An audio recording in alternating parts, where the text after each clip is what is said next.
Film ini diawali dengan diperlihatkannya seorang pria bernama Eric yang mendapat laporan kejadian kebakaran hutan di salah satu kabupaten. Mendengar tugas itu, Eric bergegas melakukan persiapan. Setelah menjemput Max, si tukang molor, tiga sepuh ini langsung OTW menuju TKP.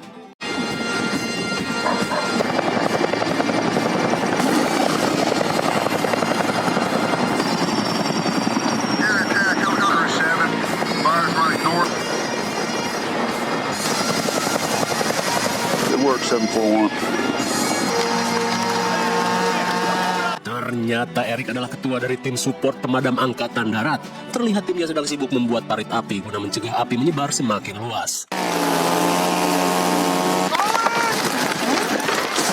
Singkat waktu, benar saja apa yang dikatakan Eric terbukti dan api memporak-porandakan perumahan warga. Sambil berjalan penuh kekecewaan, Jesse menyayangkan keputusan kantor pusat yang tidak mendengarkan saran dari timnya. Lantas mereka pun bertekad untuk mendapat sertifikasi karena seharusnya pemukiman yang terbakar itu bisa diselamatkan oleh timnya.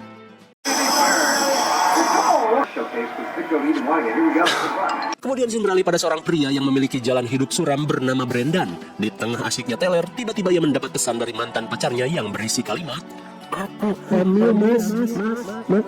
Singkat waktu, Brendan gembel langsung menemui sang mantan yang bernama Natalie guna memastikan kabar kehamilannya. Dan benar saja dengan perut melendung, Natalie berkata jika usia kandungannya sudah menginjak 5 bulan. Di tengah rasa puyeng, Brendan pun menyatakan jika ia akan bertanggung jawab atas si jabang bayi. Namun Natalie yang mengetahui jika Brendan gembel adalah seorang pecandu, berkata jika anak ini akan ia urus bersama keluarganya, dan ia hanya ingin Brendan pergi dari kehidupannya. Sesaat kemudian, Brendan yang stres dengan kehidupannya tiba-tiba melihat HP Kang Grab yang nganggur. Dirasa lumayan, ia pun berniat untuk mencurinya. Suwe sekali, rupanya HP itu hanyalah pancingan untuk menjerat orang-orang seperti Brendan. Di keesokan harinya, Eric yang ingin mendapat sertifikasi meminta bantuan pada sesepuh desa sekaligus sohibnya yang bernama Dwayne. Mendengar hal itu, Dwayne dengan senang hati akan membantu Eric, asalkan mereka bisa meyakinkan wali kota jika tim Eric benar-benar bisa diandalkan. Setelah obrolan singkat itu, mereka pun berencana untuk pergi menemui bapak wali kota. Sementara di penjara, Brendan si beban keluarga akhirnya menelpon orang tuanya untuk membayar uang tebusan senilai $1.000. Ya, ujung-ujungnya orang tua yang harus menanggung segala kegoblogan dari anaknya ini. Sementara di O'John's Bar, Dwayne dan Eric berusaha meminta izin pada Pak Anton selaku wali kota guna merekomendasikan tim Eric untuk mengikuti sertifikasi pemadam kebakaran tingkat nasional. Terlebih jika kota ini amit-amit terjadi kebakaran, wali kota tidak perlu repot-repot memanggil tim pemadam dari luar kota. Dan tentu saja para warga akan semakin simpatik dengan pencapaian ini. Hingga rencana pencalonan 3 periode untuk menjadi wali kota bukanlah hal mustahil bagi Pak Anton. Mendengar hal itu, Pak Anton langsung memberi izin dan akan mendaftarkan tim Eric mengikuti sertifikasi pemadam tingkat nasional.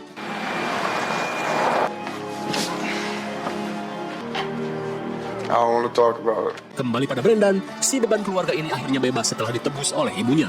Namun baru saja rebahan, Brendan dihampiri ibunya sambil memberikan amplop berisi selembar duit untuk modal. Rupanya si ibu yang muak dengan tingkah anaknya ini dengan berat hati harus mengusirnya. Singkat cerita, 4 bulan kemudian, Brendan yang kini sudah insaf terlihat mengecek keadaan bayinya yang baru saja lahir. Jelas saja Brendan sangat terharu karena kini ia sudah menjadi seorang ayah. Meski tidak diakui oleh Natalie, namun Brendan merasa jika ia harus mampu bertanggung jawab untuk memberi nafkah. Sementara di sisi lain, Eric yang kini sudah memiliki kantor terlihat menginterview seorang pelamar muda bernama Parker, di mana Eric sedang membutuhkan beberapa anggota untuk melengkapi jumlah timnya sebagai syarat mengikuti seleksi tingkat nasional. Dirasa Parker memiliki semangat juang, Eric meminta Parker untuk bersiap melakukan pelatihan fisik. Sementara di luar, rupanya Brendan yang ingin mendapat pekerjaan memutuskan untuk mendaftar sebagai anggota pemadam kebakaran.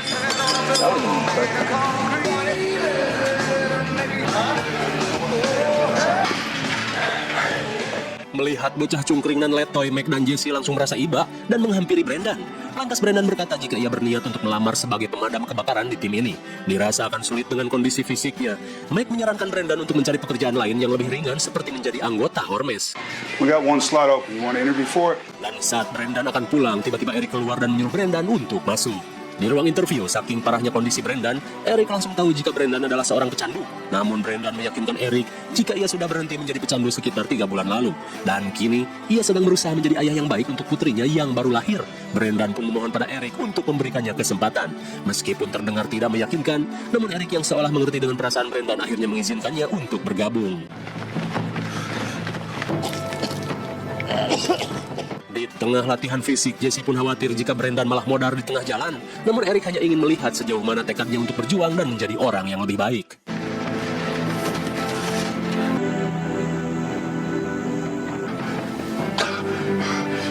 Setibanya di puncak, Eric mulai meneguhkan rekan-rekannya tentang tugas berat dari seorang pemadam kebakaran hutan.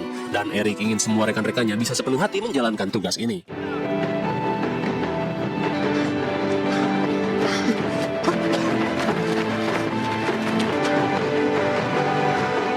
Beberapa jam kemudian, Eric dan yang lainnya pun mulai khawatir pada Brendan yang tak kunjung kembali. Namun tak lama berselang, Jesse memberitahu jika Brendan sudah kembali.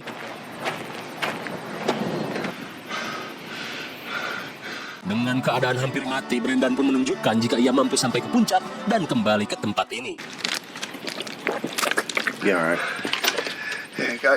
Singkat waktu, Brendan menguatkan diri ke John Smart untuk berbelanja dengan uang harian pertama yang ia dapatkan. Dan saat melihat Pop-Pop, ia pun teringat dengan putri kecilnya.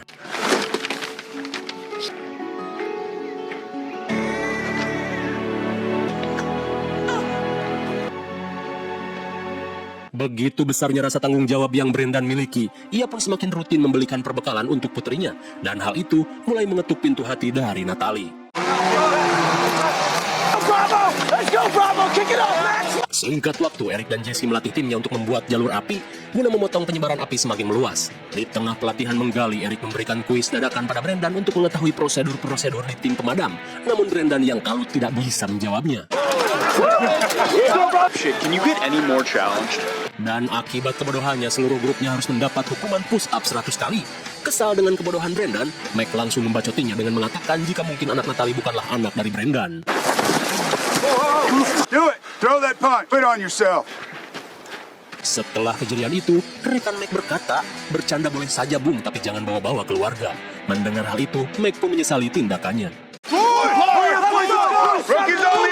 Go, go, go! Come on, speed it up!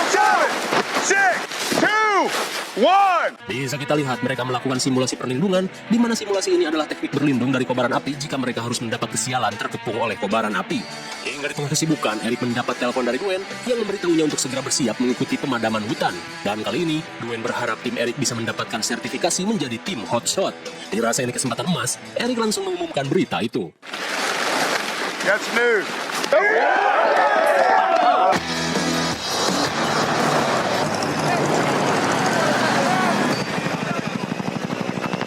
Setelah melakukan perjalanan jauh, akhirnya mereka tiba di pegunungan Chiricahua, tepatnya di perbatasan Arizona. Namun sebelum terjun ke lapangan, seluruh petugas mendapat arahan untuk mengetahui titik penyebaran api, dan setiap kelompok dari mereka akan dikirim ke titik api yang berbeda.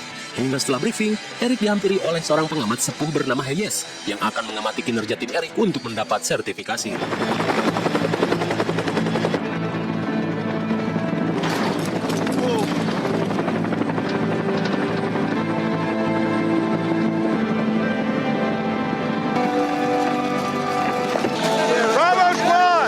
Singkat waktu, Hayes pun terkesan dengan kinerja tim Eric yang sangat cepat melakukan tindakan. As long as it takes.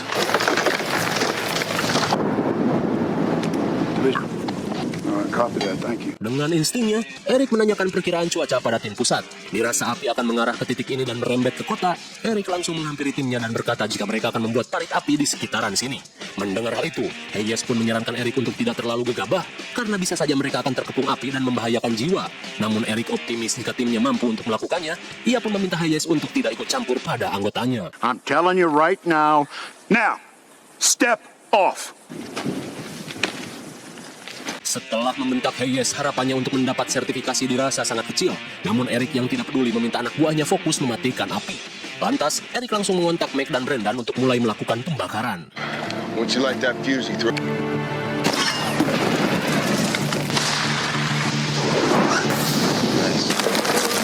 Hey, all right. Go, bro. Please, please.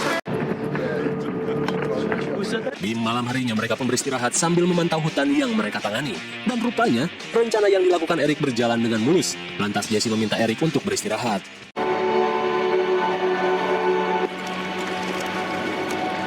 Di keesokan harinya, mereka pun melakukan perjalanan pulang di antara puing-puing hutan yang terbakar. Untung saja Brendan sigap menarik rekannya yang akan tertimpa pohon. Thanks, man.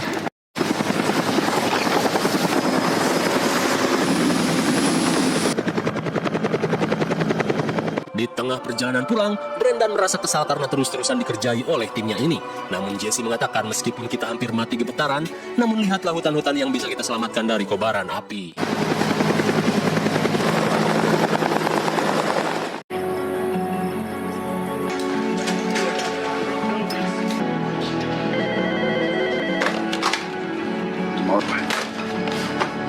Di keesokan harinya, Eric merasa kecewa dengan tindakannya yang telah membentak Hayes saat evaluasi.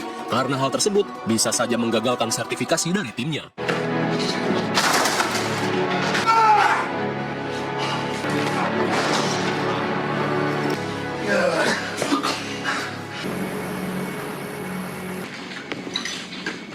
Saat Dwayne datang, ia pun menanyakan apa yang terjadi. Dan tiba-tiba saja, kemarahan Eric berubah menjadi senyum dan rasa bangga. Floyd, now go!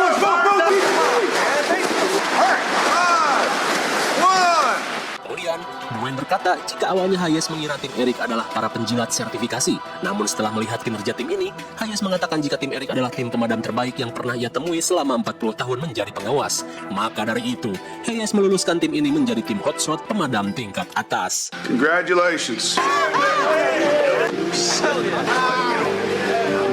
Di tengah kebahagiaan, Eric yang melihat Gunung Granit langsung menamai timnya dengan tim Granite Mountain. I appreciate you making the effort. Singkat waktu, ketulusan akhirnya berubah manis berkat tanggung jawabnya. Natalie akhirnya mau untuk menerima Brendan sebagai ayah dari putrinya. Little guy. I'm sorry. Hingga dari pertemuan itu, hubungan mereka pun kian membaik. Singkat waktu, mereka pun berpesta untuk merayakan terbentuknya tim Granite Mountain yang merupakan tim pemadam pertama di kabupaten ini. What?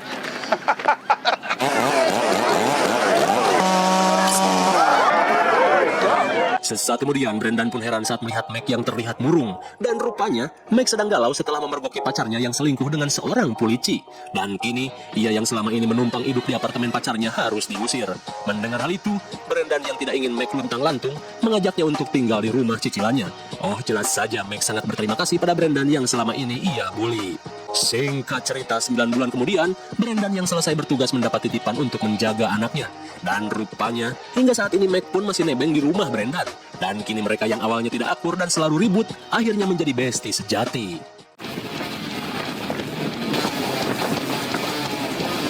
Off and drive her toward the canyon. Singkat waktu, Eric dan timnya kembali mendapat tugas pemadaman api di sekitar pegunungan Grand Canyon.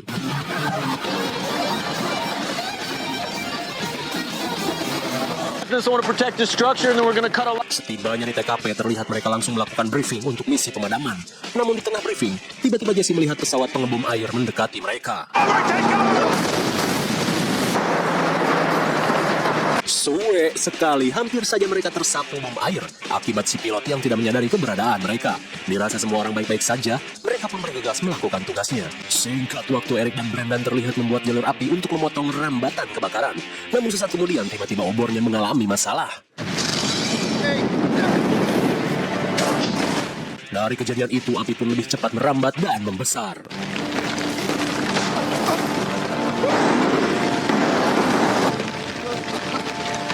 Untung saja Brendan yang terjatuh sempat diselamatkan oleh Eric.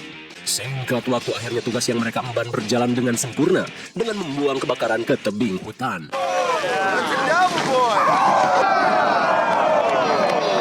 Singkat cerita, Jesse mengumumkan jika timnya mendapat tugas baru untuk menangani kasus kebakaran di pegunungan Arizona. Dan jika dibiarkan, api tersebut akan merambat ke arah kota. Tak cuma itu, di hutan tersebut terdapat sebuah pohon berumur ribuan tahun, dan mereka bertekad untuk menyelamatkan pohon tersebut. Kemudian Eric berkata jika saat ini Jesse akan memimpin tim, sementara ia ditunjuk untuk memimpin divisi lain. This tree is a national treasure. It's over 2,000 years old or more. That's a tree. Sometimes, definitely. Sesampainya di TKP, Jesse langsung mengerahkan anggotanya untuk segera beraksi.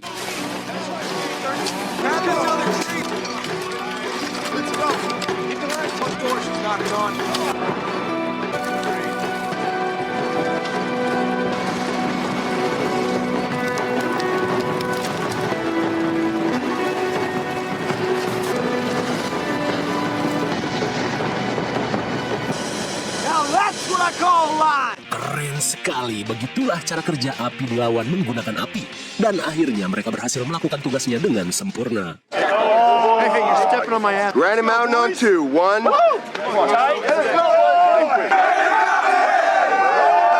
Setelah berfoto di depan pohon purba, selang beberapa saat Brendan dan Meg pulang menggunakan jalur berbeda. Lalu tiba-tiba, No way that just happened. Oh, the tree near Granite Mountain. suwe sekali akibat dipatuk ular, Brendan harus mengalami luka yang cukup serius. Bro. Setelah mendapat perawatan, Meg dengan setia menunggu bestinya ini sampai siuman. Hingga tak lama kemudian, keluarga Brendan pun datang menjenguk keadaannya. Terlihat Natalie begitu khawatir dengan keadaan Brendan. Lantas setelah Natalie pergi, si ibu berkata jika mereka membutuhkan sosok seorang ayah yang selalu ada.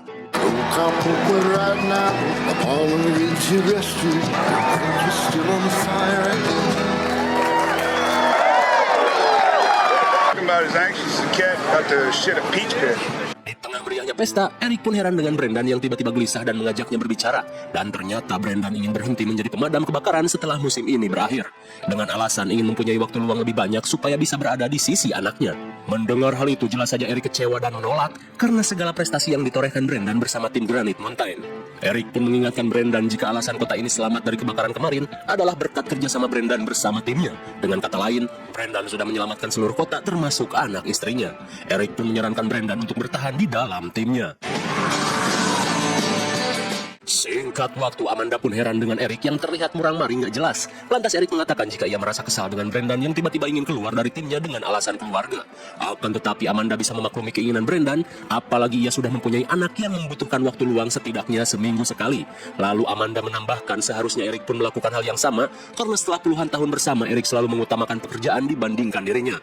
Ya meskipun mereka tidak dikaruniai seorang anak, tapi setidaknya Amanda ingin merasakan kebersamaan sebelum ajal menjemput mereka. Hingga dari obrolan itu akhirnya mereka bertengkar hebat. Where are you going? For a walk. Singkat waktu, Eric yang galau akhirnya menemui suhibnya yaitu Dwayne dan curhat tentang masalah yang sedang ia hadapi. Hingga dari obrolan bapac-bapac yang dalam, akhirnya Eric mempunyai sebuah keputusan. Sesaat kemudian, Eric pun menemui Amanda yang sedang menangis di pojokan kamar. Lantas Eric berkata jika setelah musim ini selesai, ia pun akan pensiun untuk menghabiskan waktu bersama dengan Amanda. Mendengar hal itu jelas saja Amanda sangat bahagia. Di keesokan harinya, tiba-tiba Eric mendapat panggilan darurat kasus kebakaran yang terjadi di Bukit Yarnell. Mendengar hal itu, Eric langsung memberitahu Amanda jika ia akan pulang saat makan malam. Not a skunk anymore, Soup. She's moving fast. Di tengah perjalanan, Eric berkata jika ini adalah tahun terakhirnya bekerja sebagai pemadam dan ia berniat untuk pensiun. Mendengar hal itu, Jesse pun terlihat galau. Sesaat kemudian, Eric langsung melakukan briefing dengan para pimpinan pemadam dan karena kebakaran ini sangat besar, tim pusat membutuhkan beberapa tim pemadam untuk menghentikan api. Mengingat tim Eric yang paling cepat, ia pun menugaskan tim Granite untuk menuju ke arah pusat api dan memotong jalurnya. Namun Eric diingatkan untuk berhati-hati karena hari ini cuaca tidak stabil.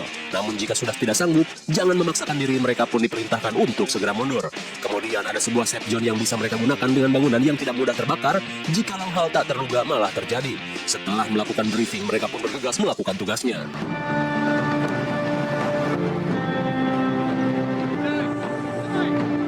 Home by tomorrow night, please. Sesampainya di titik lokasi, Eric pun langsung memerintahkan anggotanya untuk membuat garis api. Not even 10 a.m. Operations is Granite Mountain. We got Setelah melihat situasi, Eric pun mengabarkan jika kebakaran semakin memburuk dengan angin yang bertiup sangat besar. Lantas Eric meminta semua orang untuk bersiap melakukan pembakaran. After we burn this off, we head back. One more fuel gun. Hands off. Idiot. Boy sekali, garis api yang mereka buat malah dimatikan akibat si pilot salah paham. Dirasa tempat ini tidak bisa lagi dibakar, Eric memerintahkan semua orang untuk membuat garis api baru di punggung bukit, sementara Brendan diminta pergi mengecek perkembangan cuaca. You got it. See you later. Side of the other, bro. Line it up!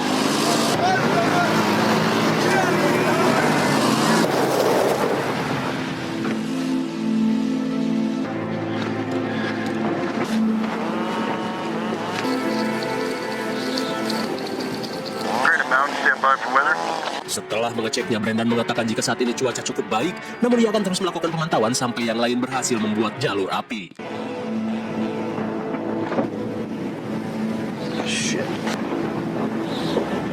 Namun beberapa saat kemudian, Brendan memberi informasi jika saat ini keadaan cuaca tiba-tiba memburuk dengan kekuatan angin yang semakin kencang. Brendan pun diperintahkan untuk mundur. Take the ridge. I'm gonna make my way back toward the...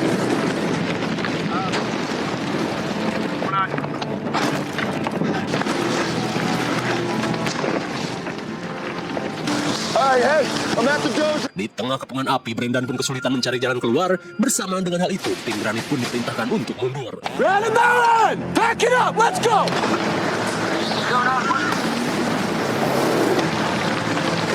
Heard you on the right.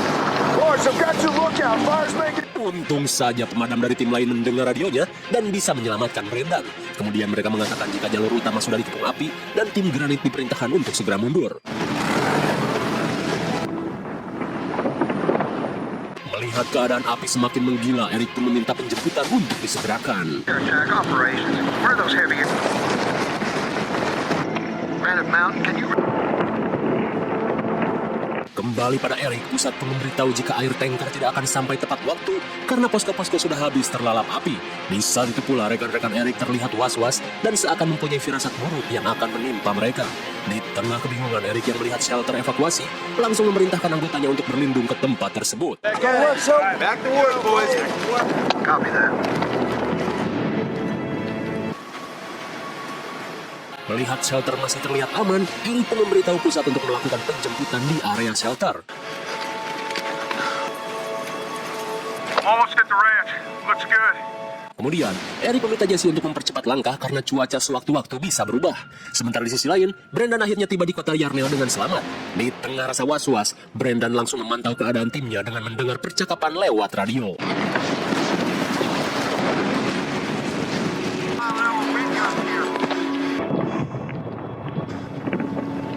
Kembali pada Eric, sontak ia pun syok parah saat melihat api yang merambat dengan sangat cepat ke arah shelter.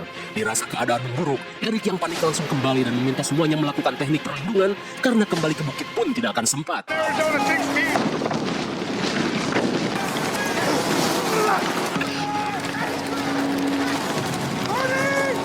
Bring the air tanker, okay? Melihat pesawat pengembang air, Eric meminta si pilot untuk menjatuhkannya tepat di atas mereka. Operations there.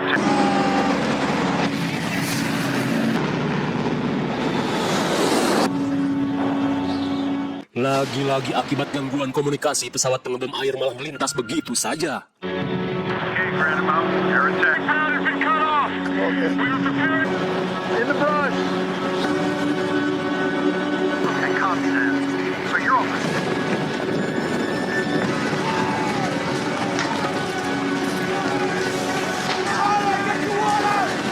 You too.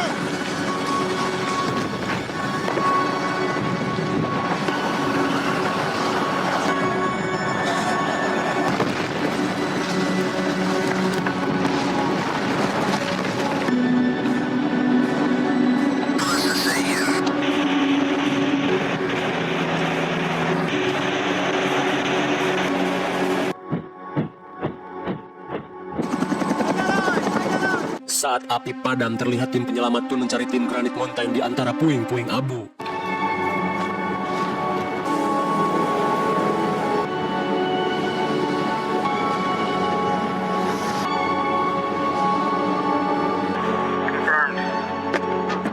Astagfirullahalazim. Sangat disayangkan, Eric dan tim Granite Mountain harus gugur diterjang tsunami api yang begitu dahsyat. Dan tentunya yang sangat mengerikan adalah mereka terjebak di dalam aluminium foil perlindungan. Okay, copy.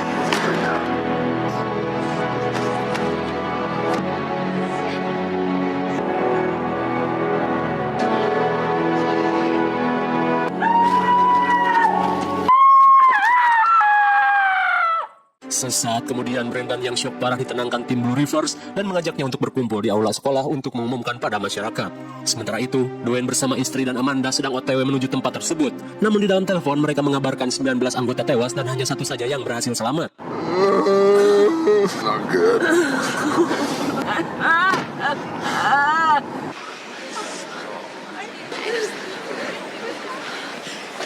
Dwayne.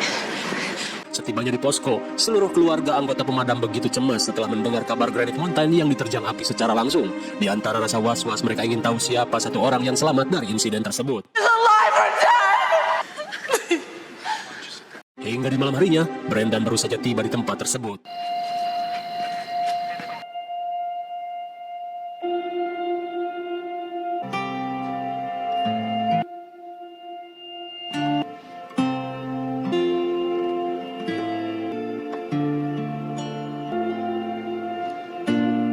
Betapa syoknya Brendan saat melihat pemandangan memilukan dari para keluarga korban yang harapannya pupus setelah melihat yang selamat hanyalah Brendan seorang.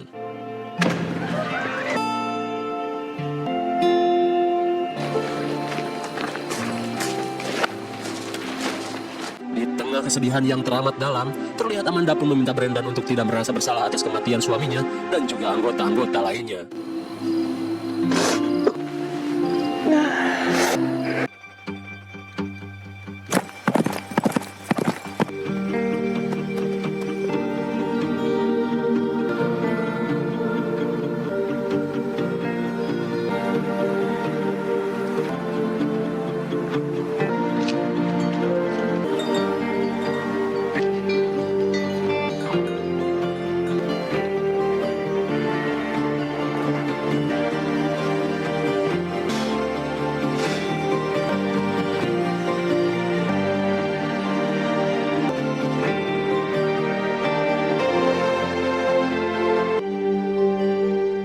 Kita diperlihatkan foto-foto dari para petugas Granite Mountain yang gugur dalam tugas, termasuk Meg kawan dekat Brendan, Jesse rekan dekat Eric, serta Eric sendiri sang ketua yang sangat berdedikasi untuk negara.